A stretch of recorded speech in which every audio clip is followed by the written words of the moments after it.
The U.S. charter school movement grew out of a concern for educational options that low-income families did not have.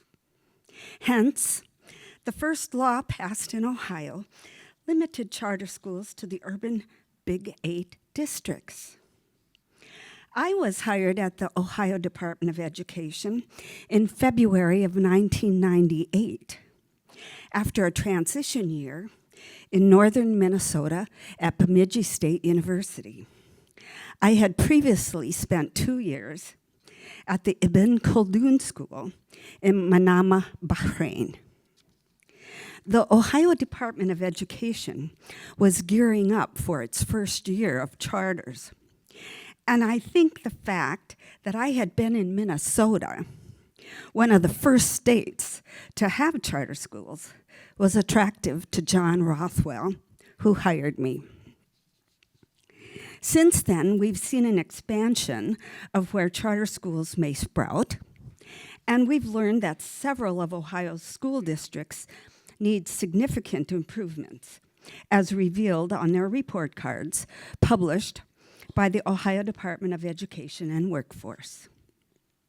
When Tana Erdekin came to ODE for a charter in 1998, he spoke little English and brought along his friend, Dr. Ehat Erkanli, professor of electrical engineering and computer science at Syracuse University, who was able to converse with us easily in English. I was duly impressed with the quality of their credentials, and they were lovely gentlemen with whom to do business as well. As was our office's custom, we collaborated with applicants in the development of their charter applications. Taner's first applications focused on the Cleveland and Columbus schools, as Sadat has mentioned, and the rest is history, as they say. Although we know that Concept's growth and development continues. It wasn't long before Concept Schools as a charter school management company came on the scene. And I believe that Concept came to realize that one must grow a tree from the roots up and out. Therefore, the development of the Horizon Science Academies grew down from high schools through middle schools, elementary schools, primary schools, and now Concept is operating preschools in 4 states: Ohio, Michigan, Missouri, and Iowa. I, for one, am hoping that preschool education becomes a publicly funded standard nationwide.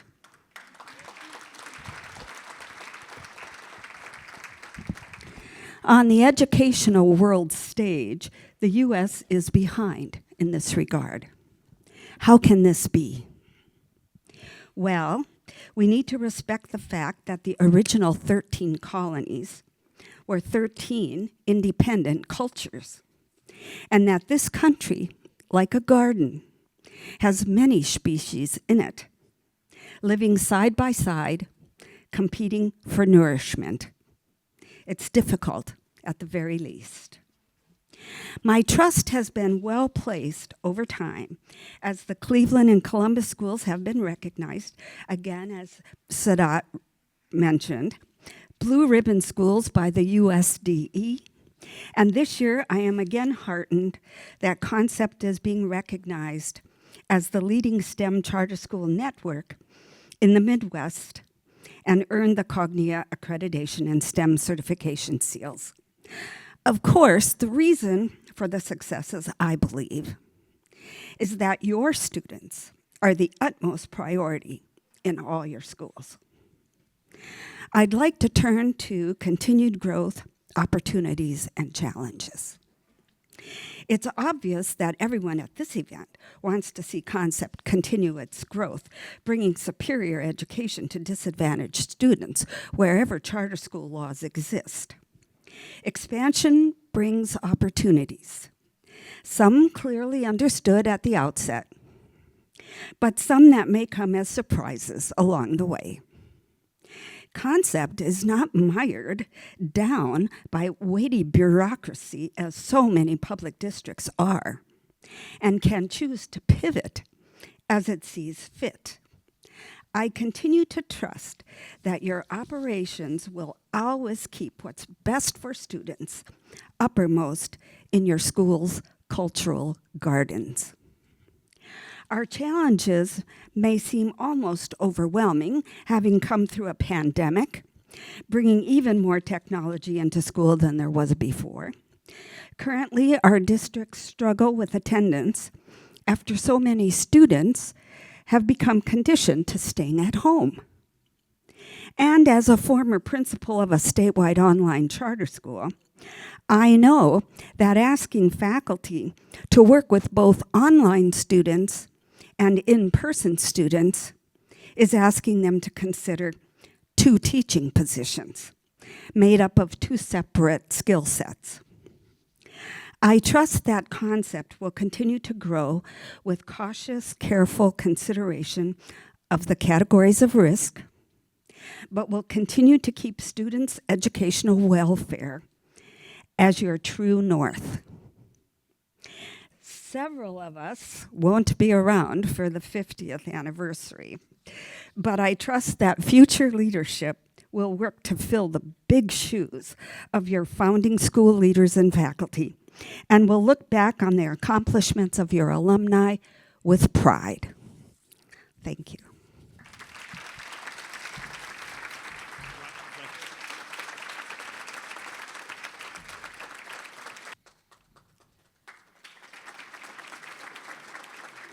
I was part of the chartering of the first two schools before they were actually concept schools. And the thing that so impressed me were the credentials of the two people who came for the charter. It was more common for us to receive applications from current school personnel from public schools in Ohio. And here were these two science and tech guys. Oh my goodness. And Ehat was at Syracuse University. I understand he's still there. That's great. So that's what impressed me immediately. Well, I think anyone who wants to be part of a high-achieving but heartfelt family of educators would be well to do that. As Sadat talked tonight about longevity, you know, I'm pretty long in longevity. We go back to 1998 together. So yeah, I'm still here. I'm not gonna make it to the 50th, but I might make it to the 30th. Very, very much a quality education.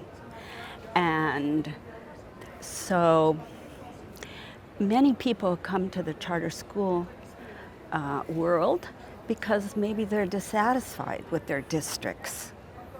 Their students were not well served somehow, and they want to find better for them. On the other hand, the concept schools are all about science and technology, and they just want to focus on excellent education for their students.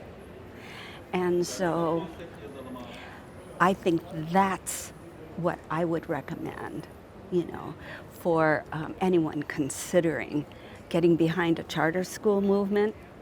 It would be concept schools.